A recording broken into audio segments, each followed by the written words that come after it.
Hello everyone.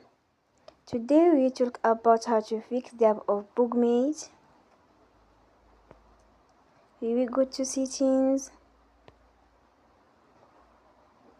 then we click on apps. After that we will search the app Bookmate and we click. They will on for stop. After that we will go to storage. Then we click on clear cache.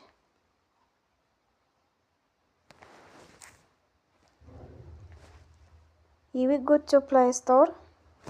You will go to Play Store and you will update your app. Don't forget to support us by like and subscribe. See you next time and